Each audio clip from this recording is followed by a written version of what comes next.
Calma, deixa eu voltar para gravar.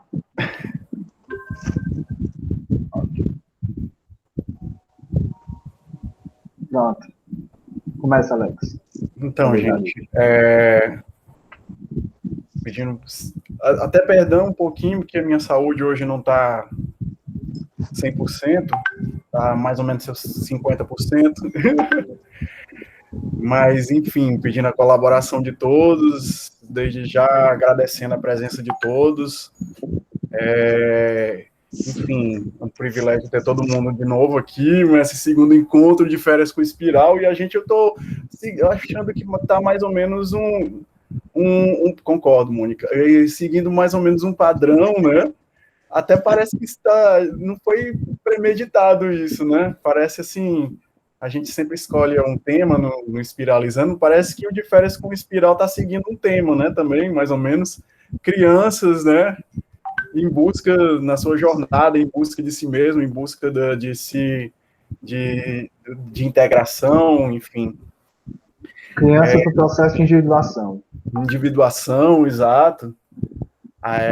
Enfim, a gente começou no Diferença com Espiral semana passada, uma criança tentando, na sua individuação, não de forma, assim, meio que desviando do seu caminho, de uma forma meio que incompleta, depois, ao final, voltando ao seu caminho. Por isso que eu falei do Exorcista, como é importante você ultrapassar a numeração, o número 3, enfim, seguir o seu próprio caminho. A Chihiro, ela meio que partiu desse princípio, né? Ela se encontra no meio desse caminho, numa encruzilhada nesse destino que levou ela para longe de quem ela gostava, para longe dos amigos dela. O filme parte dessa premissa, a primeira cena começa com um bilhete, né? A Chihiro lendo um cartão de despedida. Me identifico muito com a Chihiro, mais ou menos nesse momento que começou com a pandemia, a gente se viu apartado um pouco de familiares, de amigos, de parentes, enfim. Então a Chihiro, ela sente isso. Ela inicia a jornada dela nessa quebra, a jornada da heroína, né? E ela se encontra dentro do carro. O filme começa, né? Ela lendo o bilhete, vendo aquele buquê de rosas, que é um cartão de despedida. Felipe, pode começar?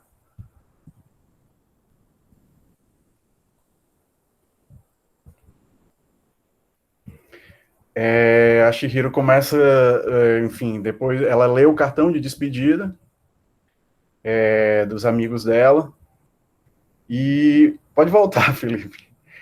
Aqui me lembra muito, assim, quando ela, para quem é ligado muito com essa parte de artes, assim, me lembra muito a Ofélia de Shakespeare, no seu leito, no rio, enfim.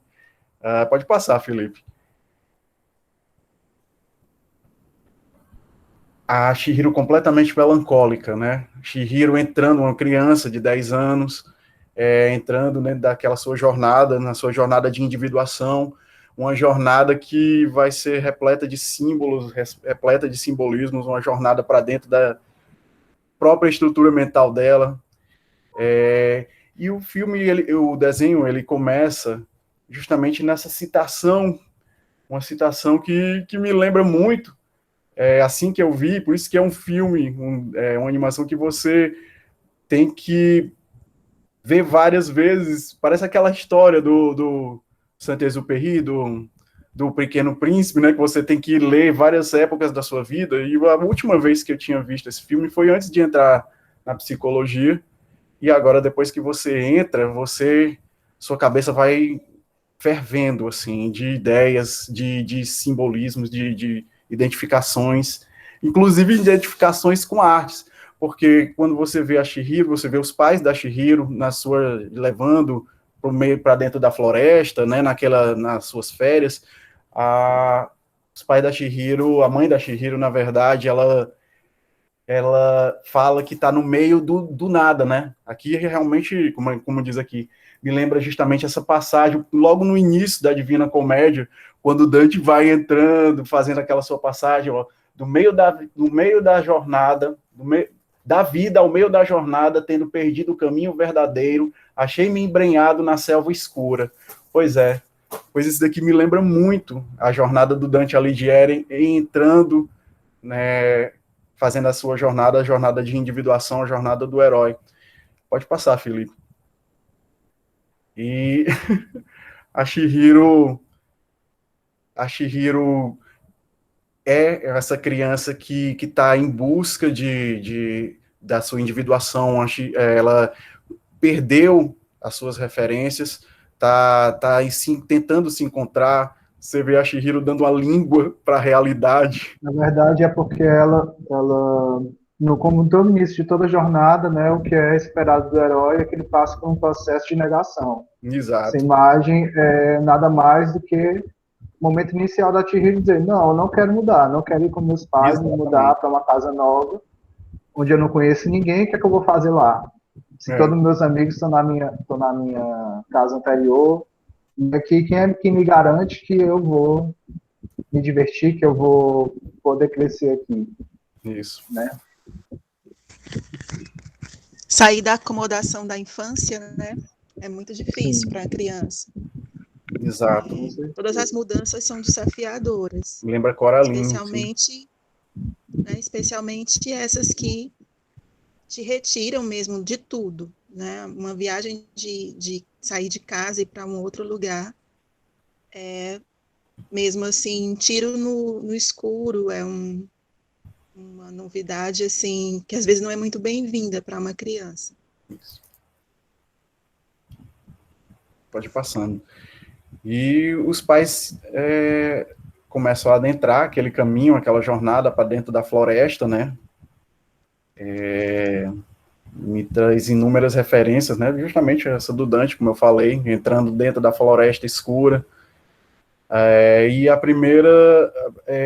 primeiro contato com esse elemento fantástico, quando a Chihiro começa a ver, ela vê umas casinhas de uma estrutura, né, de pedra, que sempre são característicos lá no Japão, enfim, que remete aos ancestrais, remete aos espíritos,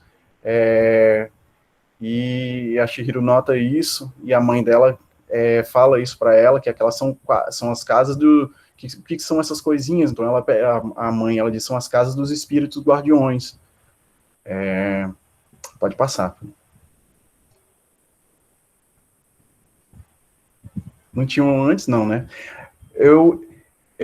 Quando eles chegam, justamente na entrada, que é uma entrada que o Gabriel, inclusive, pode participar. O Gabriel participando aqui do lado, não se acanhe, não.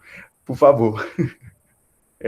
Quando eles chegam, e aí quando eu falei que estava, inclusive, conversando com a Derlange, Felipe, que esse filme é tão rico que você tem que ver nas sutilezas algumas referências aos arquétipos, enfim. Então, você tem que procurar fazer essa tarefa de garimpo, assim.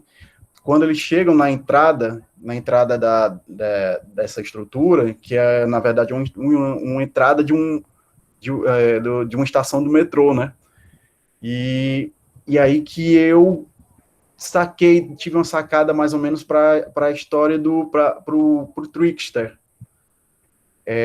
Porque quando eles chegam na entrada, o Trickster, que é a figura que apresenta, né, apresenta você exatamente diante, né, no seu limiar, no limite, na fronteira do ego, né? Então, eu fiquei procurando por isso, me remeteu justamente remete justamente a inúmeras referências literárias, enfim, Alice no País das Maravilhas. O próprio Loki também, da mitologia nórdica, né?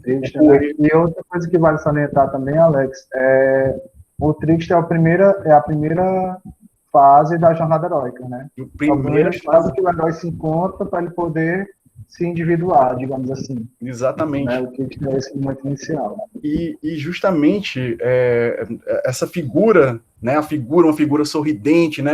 O Trickster é o bufão, né? O que prega as peças, né? essa figura de pedra, né, essa estátua que a Chihiro se assusta ao ver, ela tem uma face dupla, que é a dupla face, né, do Trickster, né, pregando, como eu estou dizendo, pregando peças, enfim. Então a Chihiro, no início da jornada da Chihiro para dentro da sua própria mente, você vê que ela é uma criança que te apresenta determinados aspectos, como uma criança mimada, como uma criança assustada, como uma criança relutante em ter que entrar, em ter que receosa de ter que fazer sua jornada, enfim. Chihiro vai ser apresentado justamente, vão ser apresentadas postas as cartas na mesa para que Chihiro consiga se enfrentar enfim, as inúmeras tarefas para que ela complete a sua jornada. Pode passar, Felipe. O Victor colocou aqui, né? Nesse começo, vi muito olhar desinteresse dos pais para esses detalhes, né? Inclusive desinteresse da própria Chihiro. Exatamente. Né? Como o Alex bem colocou, não é fácil você ingressar na própria jornada heróica, né? Você sempre está relutante em algum momento da sua vida, né? Que você não se sente preparado. É como você entrar no mar sem saber nadar. Né? Exatamente. Essa foi posta a questão do vento, e é uma questão muito importante. O vento sempre compelindo a Chihiro, né?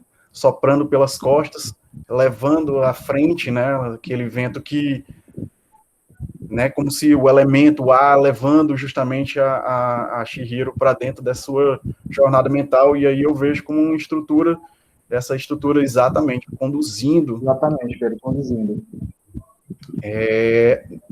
Nessa estrutura que é uma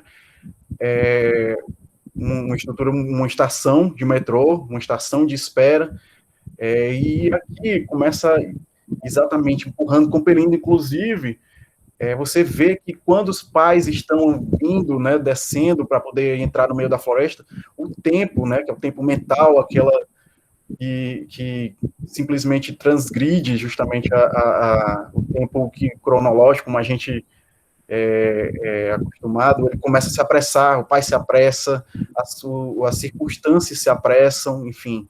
E aqui dentro dessa estação, talvez, e é por isso que eu peço também a participação e tal, para poder a gente chegar a determinadas conclusões. Eu acho que vocês estão vendo ali no canto superior direito, tem um slide que vai falar sobre, mas mostra isso bem direitinho, uma estrutura circular, uma estrutura que, ao meu ver, tetrapartite, que lembra uma cruz, um ponto, exatamente, com cores diversificadas, enfim, talvez, e a luz emergindo por esse vitral, enfim, essa estrutura, essa janela, levando a 4 estruturas diferentes, cores diferentes, levando a iluminar, próximo slide, Felipe, iluminar por favor, uma fonte, um bebedouro, né, ainda seco, ainda sem água, né, e a água que vai ser um elemento condutor, um fio condutor da jornada. Talvez isso remeta justamente à integração, de determinadas figuras que a gente vai identificando ao longo da jornada da Chihiro, figuras que a gente pode ver como uma persona, como sombras, enfim, eu acredito que é uma estrutura que lembra justamente esse caminho, essa integração. Outra coisa, Alex, se a gente vem observar, né, apesar de ser uma fonte, olha para a sombra dessa fonte, lembra muito uma taça. Lembra muito uma taça. Lembra muito uma taça, que também é um símbolo também para o Santo Grau. Exato. Né, o que os Cavaleiros Templários procuravam, né, de mais valioso. Né, que seria outra referência para o encontro com o Self. Exato.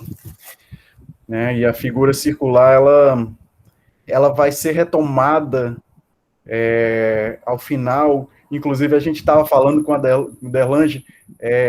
Derlange é uma pessoa genial. Ela estava falando sobre essa questão do ter que... O que vocês pensam do ter que olhar para trás, não ter que olhar para trás, né?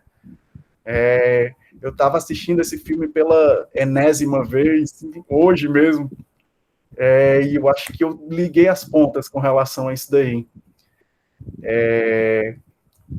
mais na frente a gente vai questionando sobre isso daí. Não deixar spoilers, não, né? Então, a Chihiro vai justamente entrar, fazer essa caminhada, essa jornada para dentro da estrutura, e aí que as coisas começam a ficar estranhas, né, para Chihiro. Aí ela começa a não identificar mais as coisas, ela vê uma estrutura estranha, ela não começa mais ver a coerência em determinadas situações, enfim, primeiramente ela vai diante de uma construção que ela acha completamente estranha, por isso que ela diz assim, ela fala sobre isso daqui, que estrutura, que construção estranha, que prédio estranho, né? Sim, com certeza. E é interessante nesse momento, assim, alguém até comentou no chat, que é essa questão do desligamento da Chihiro dos pais, porque eles vão se afastando, né? Uhum. Então, essa condição de estranhamento, ela já vinha acontecendo antes dela chegar nesse lugar. Isso. Então, como esse lugar, ele é vamos dizer assim, uma abertura para esse momento inconsciente dela, né? Para ela poder compreender o que está acontecendo dentro dela. Na verdade, esses estranhamentos, eles já estavam acontecendo antes. Então, esse afastamento que ela tem dos pais inicialmente, depois, mais nada, daqui a pouco, um estranhamento até mais íntimo, né? Que a gente vai já explicar por quê. O estranhamento das coisas, né? Que ela está vendo de uma nova realidade. Todo esse estranhamento é a marca, né, dessa necessidade de voltar, recuar um pouco para dentro de si, para saber o que fazer com essa coisa nova que está surgindo na vida dela, que está gerando esse estranhamento. E é uma fase perigosa da fase da pré-adolescência, que é a fase da Chihiro, né? É uma fase perigosa porque se você não tem uma estrutura psíquica que lhe ajude e uma vida, né, emocional também que lhe apoie, diante desse estranhamento a pessoa pode se perder. A criança, o pré-adolescente pode, vamos dizer assim, se perder e ser tomado por esses elementos anímicos que a gente vai analisar dentro do filme da Chihiro. E aí ela pode desenvolver sérios problemas, tanto emocionais como de desenvolvimento, né? E dentro do que eu vinha pesquisando, é uma das grandes condições especiais assim, e delicadas de pessoas que sofrem com, vamos dizer assim, depressão na adolescência, com ansiedade na adolescência, né, com ideações suicidas também.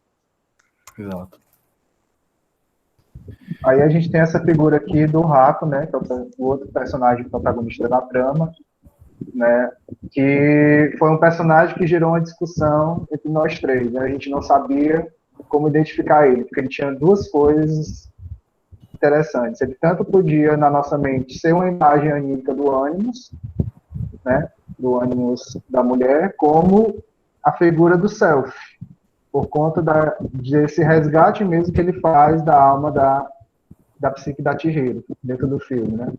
Então a gente ficou meio que nesse debate, né, durante o filme, né, mas pelo modo, assim, particularmente para mim, o Haku se comportou mais como Animus. Sim. Ele se comportou mais como Animus mesmo. Exato. Né? Até tem uma cena posteriormente que o Haku está na forma bestial que ele quase machuca a Chihiro. Né? Que é esse contato com o Animus que ela não tem controle ainda. Né? Pronto. Estranhamente, a cidade, né, a mãe da Chihiro, antes, quando chega com o pai, é só composta de restaurantes, né, se exacerba, então, o elemento, a fome nos dois, né, eles ficam diante de um banquete,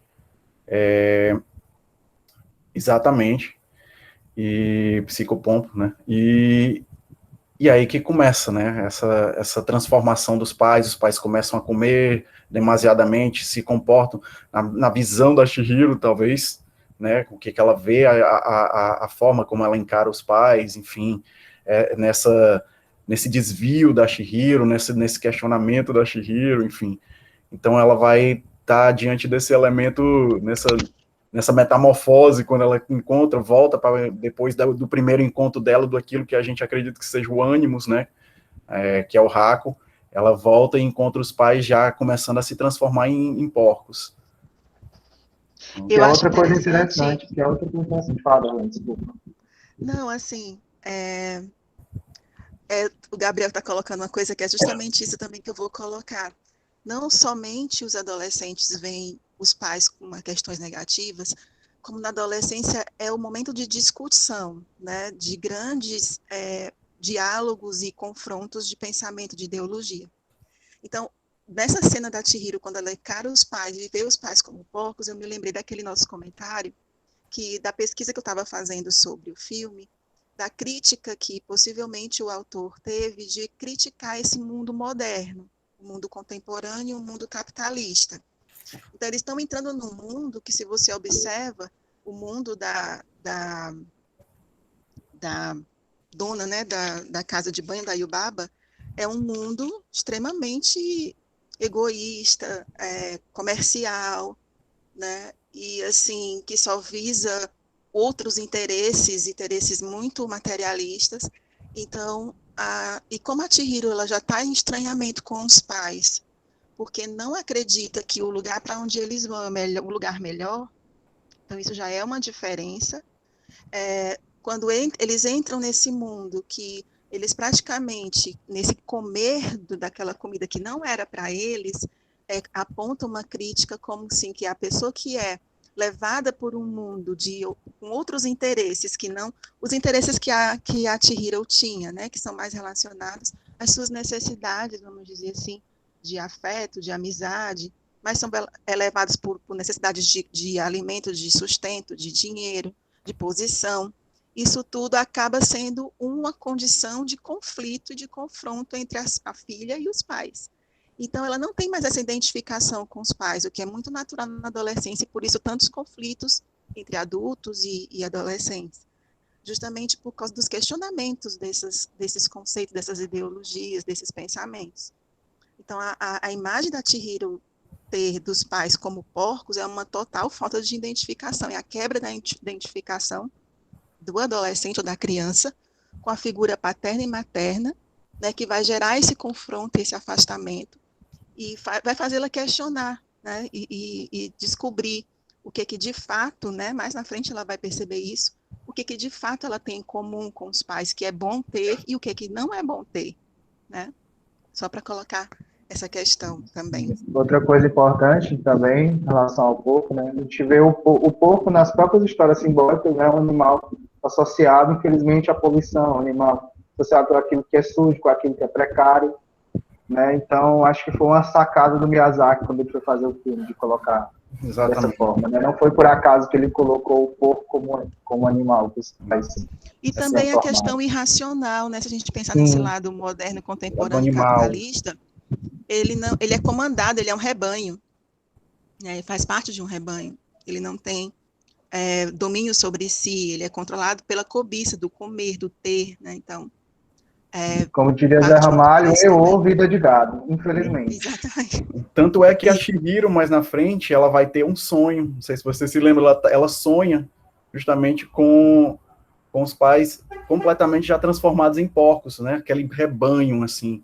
Aí ela se acorda, né? Uma das imagens não é simplesmente a imagem que ela tem de que ela desce no local onde tem os porcos, mas ela sonha com isso daí. Ela sonha com os pais completamente sem identificação, completamente já transformados em porcos. Então, o primeiro contato que ela tem com esse rebanho, né? Com essa padronização, isso daí já é uma crítica recorrente na grande parte dos filmes do Hayao Miyazaki, ele mesmo fala isso. Você vê, se recorre a outros filmes dele, a degradação da natureza, como em Nausicaa, em inúmeros outros, assim. Isso, como eu estou dizendo, é recorrente nas obras do Hayao Miyazaki. Do Miyazaki, da própria cultura japonesa, eles têm essa preocupação mesmo de estabelecer esse contato ser humano-natureza, que, infelizmente, a gente sabe que no mundo moderno de hoje se perdeu. Né? Eu acho interessante que isso vai surgir no filme mais uma vez, quando a gente chegar no episódio do rio do deus da lama, aquele monstro de lama. Toda a lama que sai dele é lixo que a gente encontra nos rios. Uhum. Né? É outro ponto que a gente vai ver mais na frente. Gabriel colocou aqui, as figuras parentais são portadoras, a maioria das vezes, da carga original do arquétipo do grande pai e da grande mãe. Sim. Esse investimento inconsciente pode limitar o desenvolvimento do ego, com certeza. Exato. Na adolescência... Gabriel vai fazer calo nos dedos. Fala, Gabriel, abre o microfone. Gabriel. Oi, meu povo, é para não prometer aí. Não, mas é isso que eu escrevi, só que essa cena eu também achei muito interessante quando ela vê os pais dela como porcos, e aí depois, né, porque os pais sendo também representantes da cultura, eles são ao mesmo tempo quem guia e ao mesmo tempo, paradoxalmente, quem limita, né? Que é o que a cultura faz, ela guia, mas limita. Principalmente então, nessa cultura tradicionalista japonesa, né? Bem concretizado, bem cimentado, né? Então ela vê... Isso. Então, quando isso fica para trás, ela meio que está aberta agora às influências do inconsciente, né? Ela, pensando de forma, tipo, didática, tipo, em Helmut, o limite da cultura, o que está depois disso é o desconhecido, né? Então, ela literalmente passa por aquele portal ali, aquela estrutura que parece quase uma capela. Isso. E depois os pais dela ficam para trás e ela vai rumar dentro do inconsciente, por assim dizer, né? Lidar, por exemplo, com a figura da bruxa, que pode ser entendida como uma figura da grande mãe negativa, que aí volta João e Maria, enfim, quantas outras figuras desse tipo, né? E nessa imagem a gente trouxe, né, ainda esse momento inicial de negação, né, a Chihiro não acredita que tudo aquilo que está acontecendo para ela é só um sonho, essa experiência dela é como se essa experiência não valesse, ela dizendo, isso é um sonho estúpido, eu não estou aqui. O herói relutante. Né? E aí, quando ela faz isso, o que, é que vocês estão percebendo na imagem, né, ela nota que ela está começando a desaparecer. Aí, sem entender, por que é que eu estou assim? Por que é que eu estou desaparecendo? Isso não era para ser um sonho? Ela está perdendo, né, a identidade, o questionamento. Por favor, Instituto Labirinto. Por favor, Marina, diga lá. Instituto Labirinto.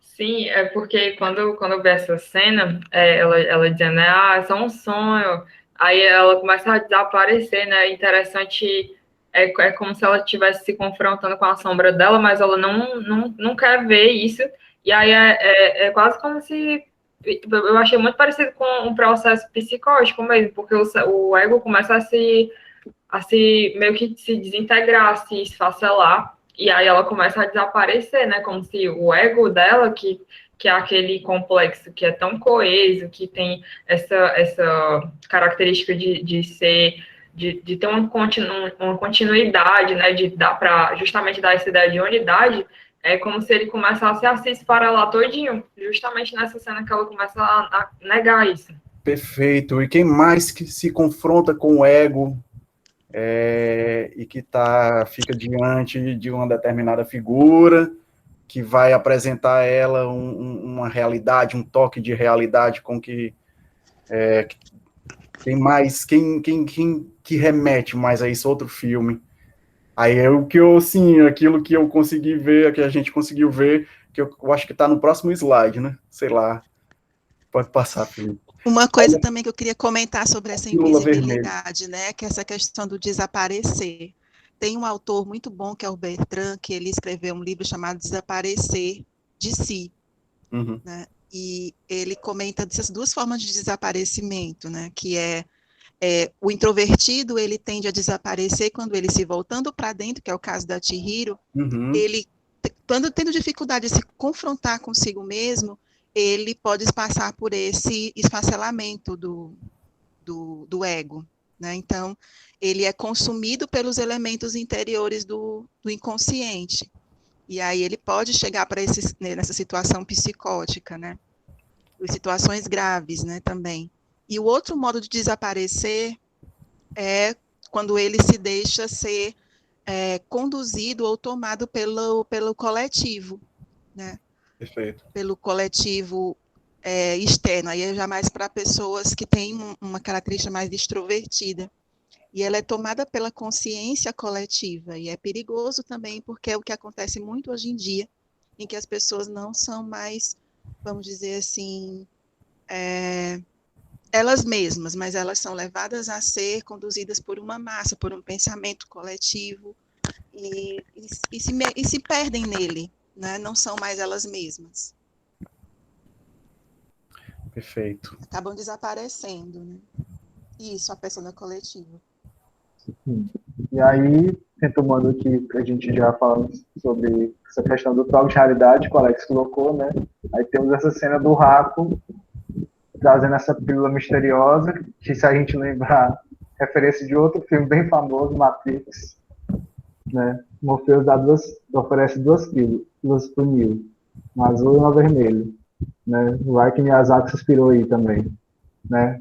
Mas aí é justamente, né? Como ela está desaparecendo, ela precisa ter esse contato com a realidade desse mundo, né? E ela, por conta do medo, né? Ela não se alimentou de nada aí, né? Que é estranho, não vou me envolver com nada desse mundo, né? Mas ela acabou por confiar na figura do rato nesse momento. Nessa hora ela começa, assim que ela consome, ele diz que se ela não consumir nada referente àquele mundo, esse mundo, né, de fantasia, ela vai ser descoberta. Então ela come, e aí que ela consegue tocar o Raco, né? Ela diz, eu consigo tocar você, né? Aí vem o que a gente discute, a figura do Animus, né, que é o Raco, e o Raco, ele representa, trazendo em si, representando os elementos do vento e da água, né? O Raco representa, inclusive, o Raco. Depois a gente vai ver que, para quem, óbvio, para quem já assistiu, sabe o que o Raco é, na verdade, né? E ele desata, né? Através de um feitiço, ele desata, invocando os elementos da água e do vento, ele desata as pernas da Chihiro, que não estava conseguindo se mover. E aí que eles vão, aí nessa cena, eles estão se escondendo da figura, a primeira vez que aparece, a referência aí o Baba, quando vem a figura vigilante, né, daquele corvo com as feições da Yubaba, sempre vigilante, né, talvez um arquétipo da grande mãe. Sim, pois não? Não, pode concluir, Alex. Não, pois é, aí que, não, só concluindo, que é aí que eles vão fazer a travessia da ponte até entrar dentro da casa da Yubaba, né? Pode, sim, Marina, por favor. Sim, aqui nessa cena também, que você até tinha comentado, né, que lá antes ela estava dando a língua para a realidade, né, tipo assim, a realidade chata. E é engraçado porque a gente faz muito isso, né, às vezes a gente fica querendo dar a língua para a realidade, fingir que ela não tá ali e tudo. E é como se ela tivesse meio que afastada desse ânimo dela, né, ela tivesse tornado ele demasiadamente inconsciente. E eu achei legal essa cena justamente porque ele desata as pernas dela, né? Ela volta a andar porque ele faz ali o feitiço e tudo. E aí ela volta a andar, justamente, tipo assim, como se ela estivesse se reencontrando com esse ônibus e ele tivesse conseguindo fazer ela andar de verdade, assim, dentro da realidade. Agora ela consegue andar, ela não tá mais naquele puer, digamos assim, naquele estado pueril. Ela já tá, tipo, virando uma mocinha, digamos assim. Exato, ela vai começando a jornada dela, né? Ela vai começando a integrar os elementos, né? Enfim, pode passar. Aí que vem a figura. O Raco pede para que ela prenda a respiração, né? O elemento mágico, para que é evocado no filme, para que ela não seja identificada. E enquanto elas estão atravessando, quando eles estão no momento de atravessar a ponte, vem a figura da sombra. A sombra reconhece eles. Sim. E representado no filme por essa figura que chamam de sem rosto, né? Sem rosto. O famoso sem rosto. Uma persona também, né? O que é um fato que um é o contraposto do outro, é o oposto do outro. A persona é a sombra dentro da psicologia analítica, né? Sacada interessante do Miyazaki. Pois é. Apesar que ele diz de pé junto que os filmes dele são para criança. Mas para quem é adulto, para ver a complexidade, é muito mais que isso. Mesmo que a criança use a lógica dela. Ele diz que o adulto assiste os filmes dele de enxeridos que são. Ele faz os filmes dele para as crianças. Vocês adultos que são enxeridos, eu não faço nada disso para vocês. Pois é, né?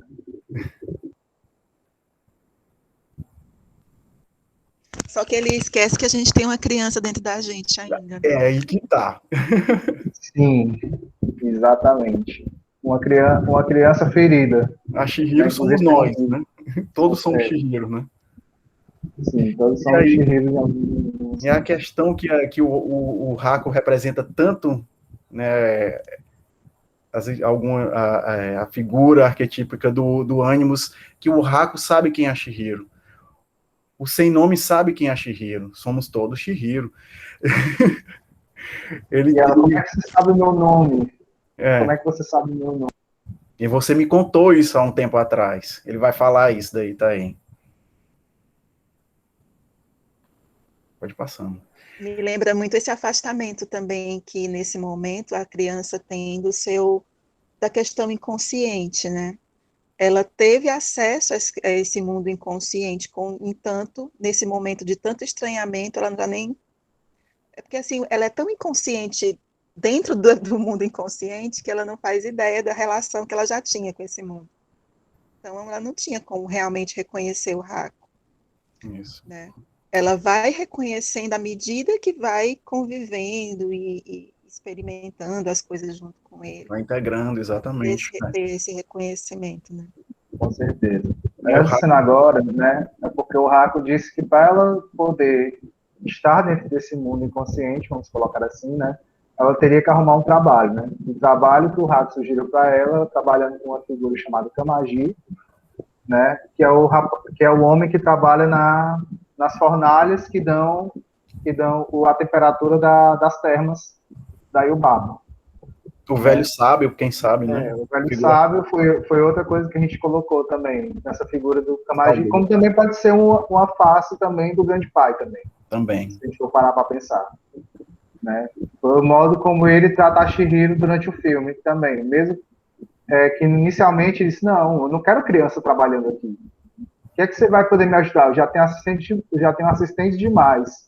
E os próprios assistentes eram atrapalhados. Aí, só que mesmo assim ela insiste, não, eu quero fazer alguma coisa, né? E aí ela derruba o carvão, né? Ela acha que está preparada, ela derruba o carvão, aí o Kamaji olha para ela e diz, continue seu o trabalho. que tu tá fazendo? Continua o teu trabalho. Tu começou, agora tu termina. É. Ela vai lá e consegue colocar o carvão. O Kamaji pode também evocar justamente aquilo que faltava, né? A integração dos outros dois elementos, já que o Haku trazia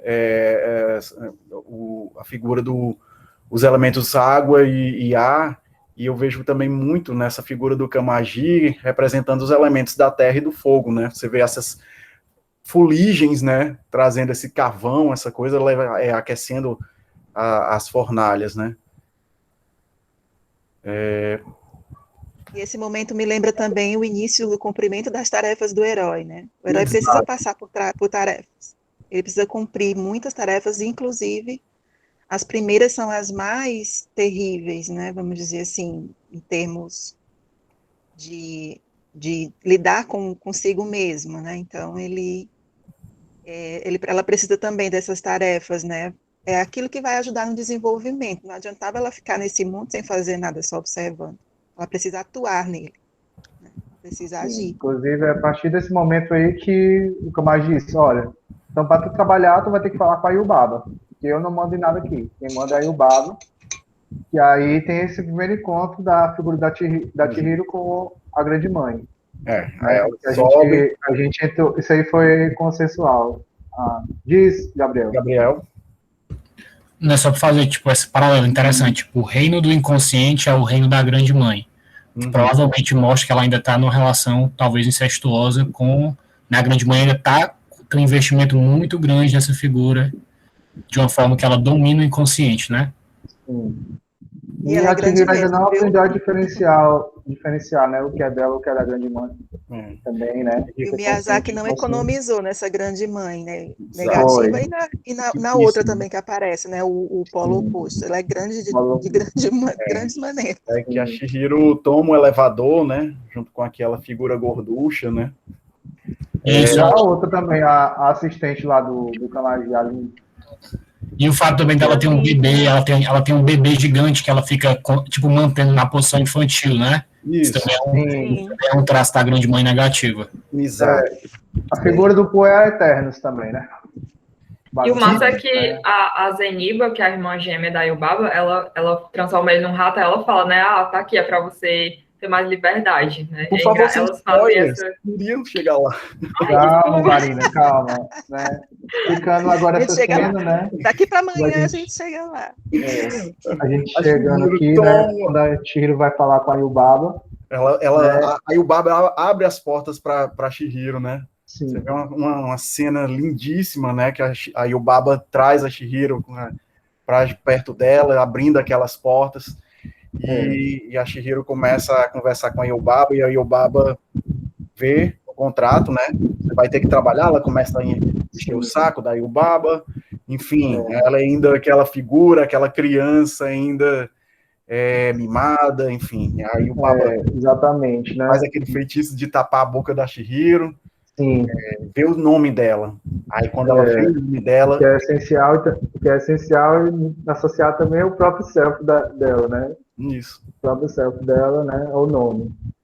Né? Isso tem muito disso Essa na figura, animação japonesa. a figura do Self, eu acho que foi uma sacada genial da Derlange de ter encontrado aquilo. Mais na frente a gente vê isso daí, né? A tarefa da limpeza dos Outra, estábulos, enfim, mas já. outra coisa que me lembra a questão do nome, que eu até falei na nossa reunião, né? Uhum. Que tem um comentário que diz que o nome da Chihiro significa procurar alguma coisa. E quando ele retira aquelas figuras, né, que só reduz ao nome 100, o nome 100 é um número. Uhum. Então, mais uma vez, outra crítica, né? Exato. Transformar a pessoa sem identidade é mesmo que dar a ela ela só numa unidade, né? Ela não se torna uma pessoa. E que antigamente 100 era uma moeda que valia 1.000 ienes no Japão, né? Isso. Outra coisa que a gente debateu, e também em relação ao nome da Chihiro, é que ao invés de a gente só traduzir o nome todo, a gente separou prefixo e sufixo, né? O prefixo chi, né, é a energia psíquica, a energia do corpo, que o ser humano usa para se movimentar, né? E hiro associado à amplitude. Então, a amplitude dessa energia, né? Então, sabe que essa energia é transformadora dentro daquele inconsciente, né? E que é o que acontece durante a jornada dela nesse mundo inconsciente. Exato. E, ao mesmo tempo, é a nossa procura, né? É o que a gente precisa procurar. Por isso que o nome todo talvez tenha esse significado. Aí o que acontece agora? Eu acho cena clássica. Aí depois a Yubaba aparece em determinadas cenas da Yubaba fazendo seus voos, né? Junto com a figura vigilante. E o que acontece? O Haku chega a Chihiro e disse que eu vou lhe apresentar, vou mostrar você os seus pais, né? É a primeira vez que a Chihiro desce e vê os pais dela transformados em porcos, enfim, estão perdendo a identidade, perde a identidade, o significado, as estruturas paternais, enfim, começa a se perder para a Chihiro. Então, quando ela vai descendo, eu acho que parece muito significativo, porque religa, na verdade, eu acho que aqui começa justamente a Chihiro a assumir de vez o papel dela como heroína, o papel que ela estava muito confuso. O primeiro elemento que aparece, o elemento das flores, o elemento das rosas, que ela apresenta no início do filme, que ela tem essa sacada, que ela diz, mamãe, as rosas estão murchas. E eu acho que é a primeira vez quando ela começa justamente a se apressar, a assumir essa jornada, a ter a coragem de assumir essa jornada, ela entra em contato de novo com esse caminho de rosas completamente lindas, né? Enfim, que é como quando ela vai se encontrar com os pais dela. Ela vai descendo até o curral, não sei que chiqueiro, sei lá. Na verdade, ela tem um encontro com o Haku antes de ir, né? O Haku que conduz E aí, antes tem essa cena aqui, ó. Antes dela ir pro curral, ó, o Haku deixa esse bilhete para ela. Depois que ela volta. Depois que ela volta. Depois que ela volta, né? Isso. O que eu acho interessante nessa hora que ela está indo lá é como se, para mim, é a hora do início do restabelecimento de sentido de vida para ela. Perfeito. Né? Ela vai ter agora uma missão. Ela assume isso como uma missão, resgatar os pais dela e sair daquele lugar. Então, é como se ela encontrasse um sentido para a vida, que é o que falta muitas vezes num momento de confusão, né? E muitos adolescentes e crianças que estão nesse período demoram a sair dessa condição por conta dessa falta de sentido. Enquanto ele não encontra essa missão, esse sentido de vida, ele se mantém preso e ligado à grande mãe, ligado ao grande pai, isso ligado que você falou esse agora, Darlande, também me lembrou a questão de que o Japão é um dos países que tem maior índice de suicídio do mundo, né? Uhum. E que muitos jovens, né, jovens adolescentes, acabam, infelizmente, tirando a própria vida, porque o sentido deles, infelizmente, é ser bom aluno, é ser bom estudante. Então, se eles perdem isso, né, para eles a vida não tem mais sentido. Do que é que eu vou me orgulhar agora? Né? Inclusive, eu li uma reportagem, isso não foi nem no Japão, não, foi aqui no Brasil mesmo, era um jovem descendente de japonês, que disse que o pior pesadelo dele é se ele perdesse o lugar na turma olímpica. Se ele perdesse o lugar na turma olímpica dele, que ele era o primeiro, se ele perdesse, a vida dele não tinha mais sentido. O sentido é encontrado exteriormente, né? Não é encontrado dentro de si. Eu acho que o Miyazaki, ele tem esses insights, né? E essas ideias nos seus filmes para mostrar que há algo que é maior do que as coisas exteriores, do que o mundo apresenta, né? Do que esse sistema apresenta. E o sentido da vida, ele está relacionado a si mesmo, está dentro da gente. A gente não pode buscar essas coisas fora, né? Talvez esse mundo materialista, né? E já também se apresentando assim no mundo japonês, porque antes o suicídio para o japonês ele tinha uma relação com a honra, mas agora será que existe uma relação real com a honra de verdade, né? A honra baseada em quê, né? Então eu acho que ele faz essa crítica também em relação a isso, se a sua própria cultura refletir sobre que tipo de honra e que tipo de sentido é esse, né, que está sendo dado à vida. Com certeza. Diz, Marina. É que essa cena também que ela olha, ela Chihiro, é o meu nome, né? Eu quase esqueci e tal. Aí eu achei interessante também, porque é como se, porque o Haku, né, mas aí já mais de acordo com a minha visão, ele funciona muito como um psicopompo ao longo da história. E aí ele pega aqueles bolinhos, né? Ele fala, olha, eu vou ter um feitiço aqui, é para você dar força, é para dar força para você. E aí ela chora. Aquela cena que caem aquelas lágrimas imensas, né? É catártico aquilo quase, né? E aí, assim, parece mesmo que é como se ela estivesse fortalecendo o ego dela para descer ainda mais, sabe? Porque, e aí, justamente quando ela lembra, ela estava se perdendo ali, aí ela lembra do nome dela, e aí o Haku, né, como essa figura de psicopompo, dá força a ela por meio desses bolinhos, né? E é legal que esse negócio do ato de comer, de se nutrir também. Eu lembrei muito disso nessa cena. Outra cena, inclusive, muito perfeita, Marina, essa situação que tu colocou, porque outra cena já que ela também, esse expurgo, esse psicopompo também é apresentado a ela, também na minha visão, através da Lin. A Lin também, ela também dá um bolinho para ela, faz com que ela fique melancólica, pensativa, chorando, enfim. Eu vejo nisso daí também na figura da Lin. Enfim. Próximo, por favor. Aí eu acho que... Alex, só porque o pessoal pediu para explicar psicopompo.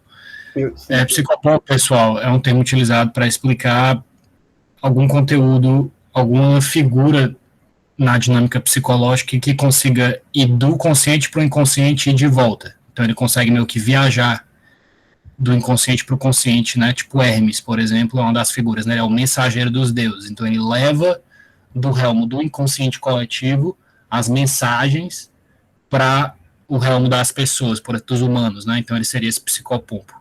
É a figura que consegue transitar entre os dois mundos, né? O mundo inconsciente e o mundo consciente, basicamente, né? E lembrou também, Alex, aquela discussão que a gente teve depois do final, que eu falei do Shaman King. Era justamente esse guia que aparecia para estabelecer o equilíbrio entre a humanidade e o reino dos espíritos, né? Exato.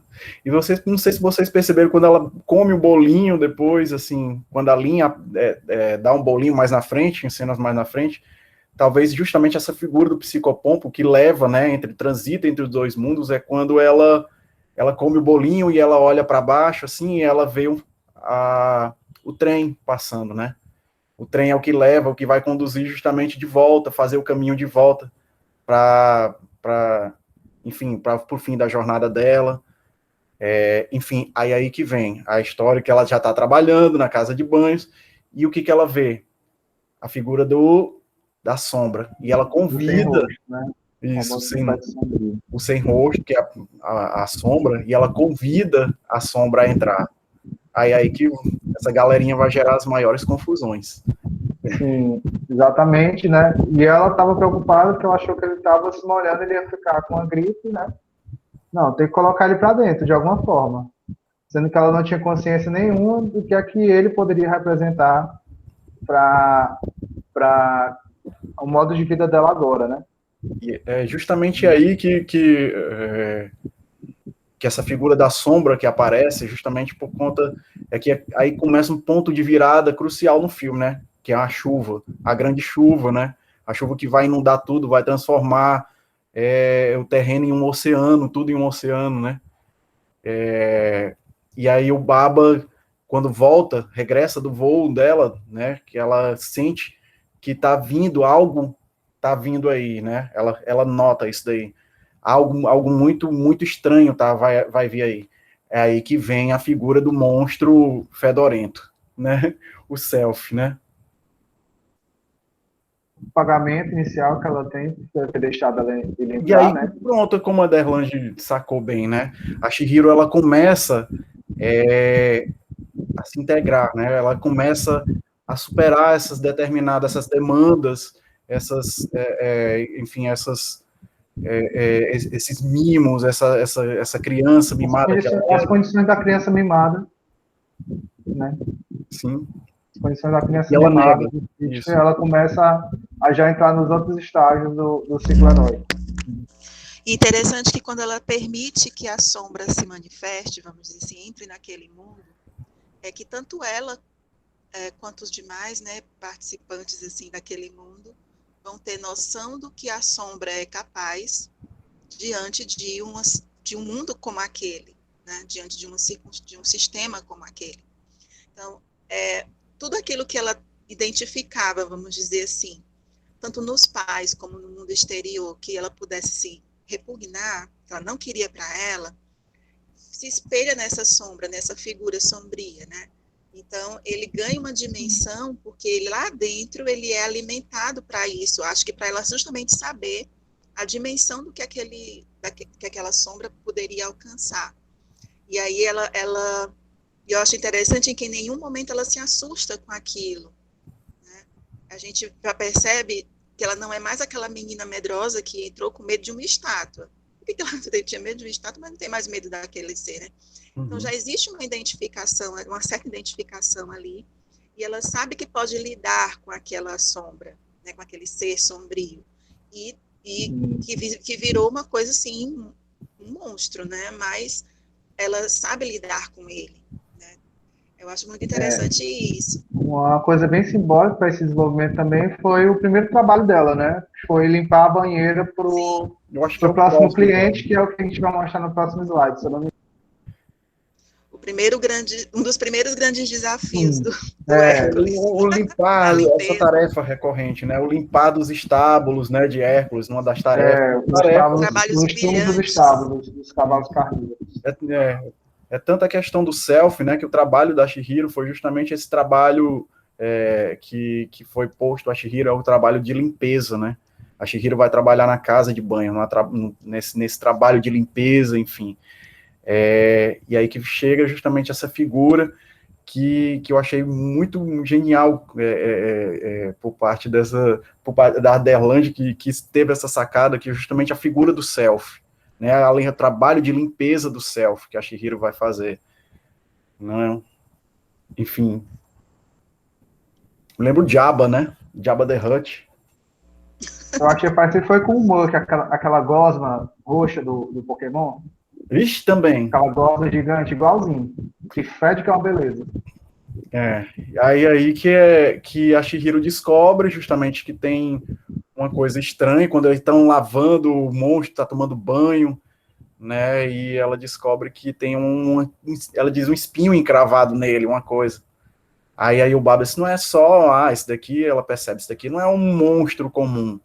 Aí que elas vão retirar esse espinho, a retirada do espinho da pata do leão, né?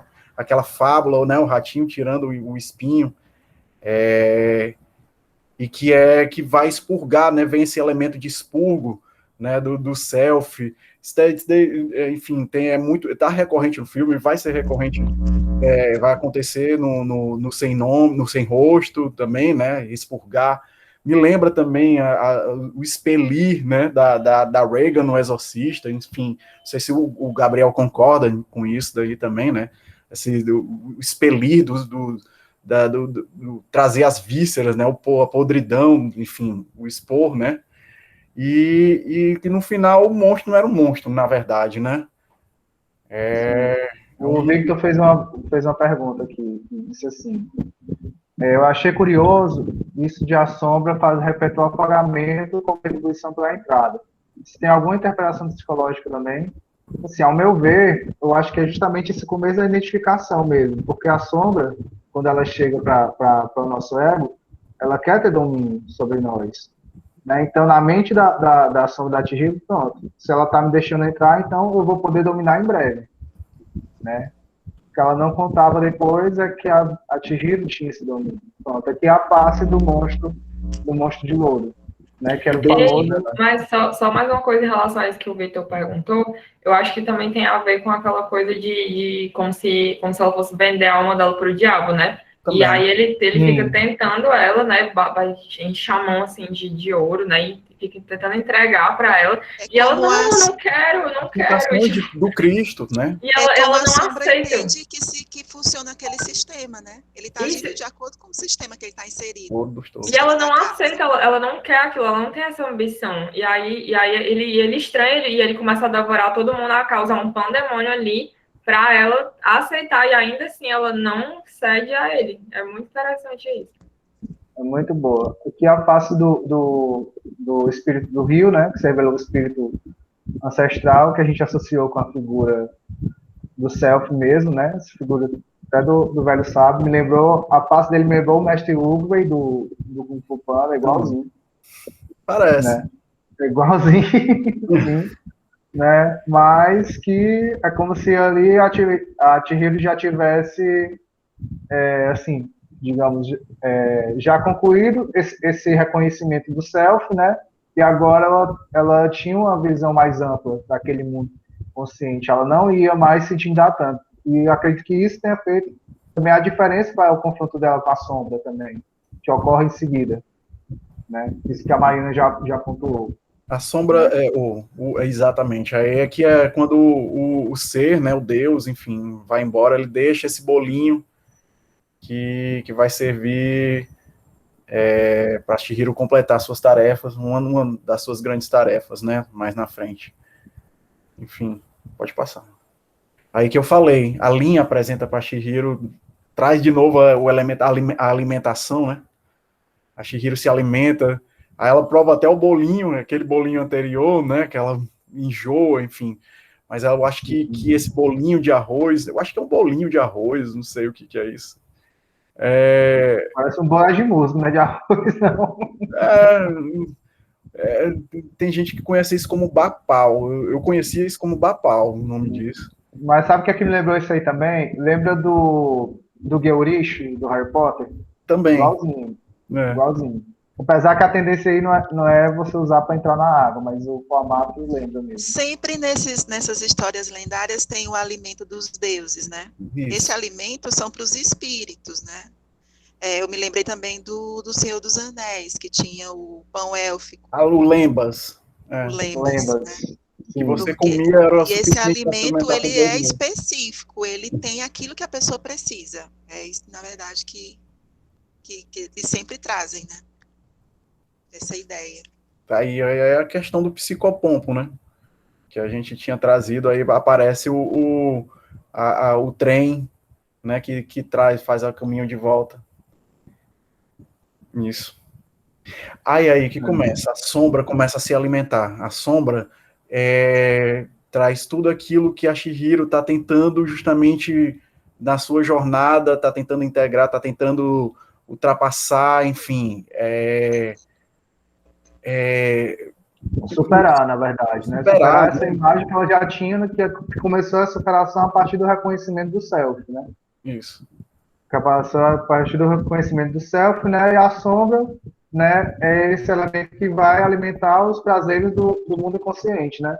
Ela trouxe ouro, então ela é a melhor amiga de todo mundo que está aí, porque todo mundo aí gosta de ouro, então, né? Vamos servir e tal, mas, né? Como essa sombra também ainda não foi totalmente reconhecida, não foi totalmente confrontada, né? Então ela está ganhando força ao ponto que no inconsciente não se tem domínio dela, né? Ao ponto de ela poder assumir esse controle, né?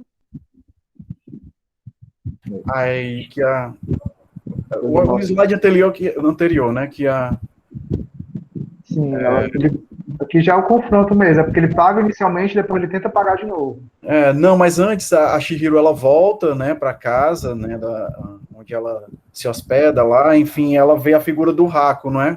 O Haku já transformado em dragão, confrontando essas figuras de papel, né, tipo esses aviãozinhos de papel que na verdade são representantes da irmã da Yubaba, né, da Zeniba. Tem um nomezinho para isso até, são os Shikigamis, são os espíritos da natureza que você pode integrar no objeto. Né? No Shaman King aparecem uns, né? Um dos xamãs lá, ele consegue invocar os espíritos em folhas de árvore mesmo. É bem interessante. Aí o Haku ferido, né?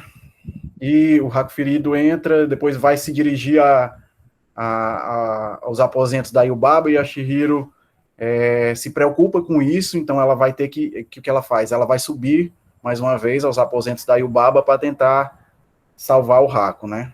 Sim. E outra coisa interessante, ela já reconhece ele mesmo sendo dragão, né? Ela não tem dúvida, ela chega lá, ela fica, Haku, tá tudo bem, vê lá ele todo ferido e ele ainda confuso, né?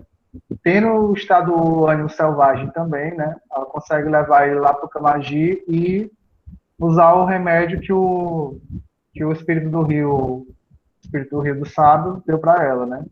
E assim o Haku começar a retomar a forma humana, né? Só que aí vem justamente a Chihiro entrando, ela sobe, né, aos aposentos da Yubaba, e ela vai se confrontar com determinadas figuras ali. A figura do bebê, né? Mais na frente, pode passar.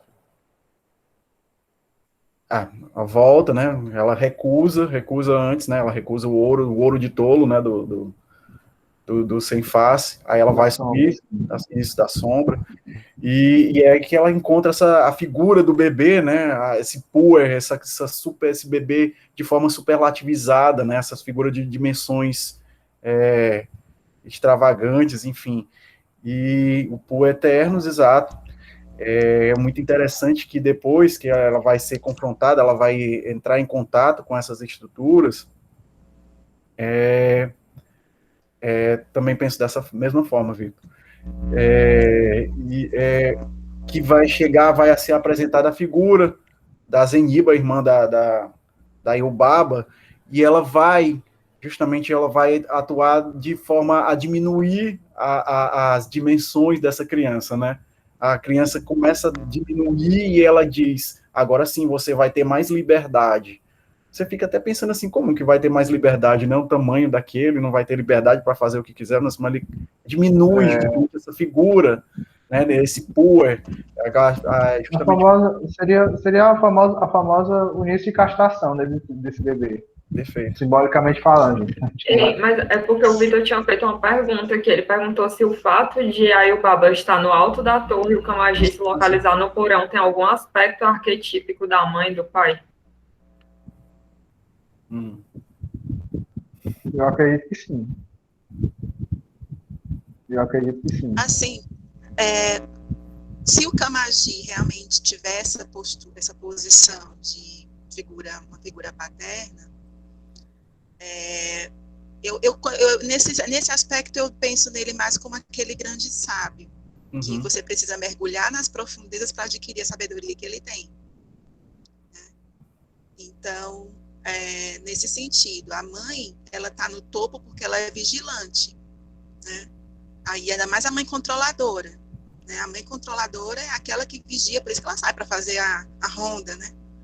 Ela tem que estar tudo sob controle.